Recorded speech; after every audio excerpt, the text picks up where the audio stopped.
Right, this is an exercise demonstration for the deep squat hold. This is really tough for a lot of people who have tight adductors, inner thighs, glutes, hips, lower backs, and even in the shoulder and back region. So I highly recommend that you practice this every day. This is kind of one of those things you first of all don't want to, if you've already lost the ability to do it, you want to be able to get it back, because when you were little, when you were a toddler, you were able to do this quite a bit.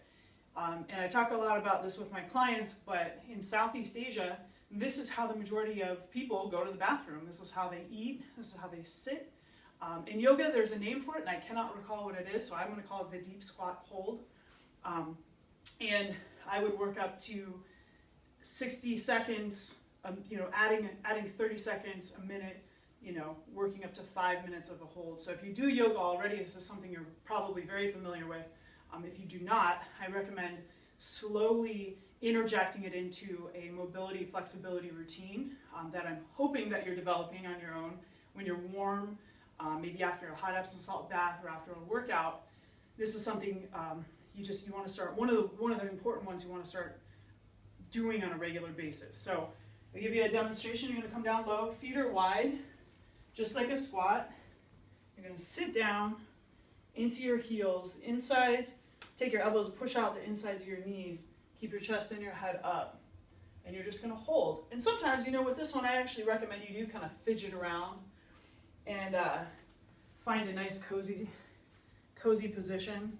I keep my hands like this because it reminds me to stretch my knees apart. Sometimes I'll shift from one leg to another. Sometimes I'll work on one leg and I'll kind of just push it with my elbow, and I'll do sets, say like 5 reps of pushing, and that stretches more of the inner thigh, and then I'll switch. But really focusing on keeping my head and my chest up. With this one, you might notice when you come out of it, personally for me, I get a lot of tightness and burning in my hip flexors. So it helps you recognize the areas that you need to stretch and strengthen.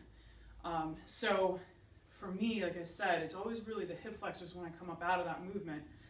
Which, by the way, if you are fairly stiff and you're not so confident you can get back out of this, I recommend actually walking slowly forward, bringing your feet together, your knees together, and then coming back up, or coming up with some sort of variation of safely getting out of that movement. Being able to hold that posture means that you do have adequate mobility and flexibility and muscular endurance to be able to hold it. It's very tough, especially if you sit at a desk a lot throughout the day. Factor in the time that it takes you to drive to and from the office or school, but also the time that you're sitting at your desk at work. What I recommend is getting up and taking a little bit of a break, 5-minute break, and having a movement routine and making sure that you incorporate that particular movement into that movement routine midday. So give it a shot. Let us know if you have any questions.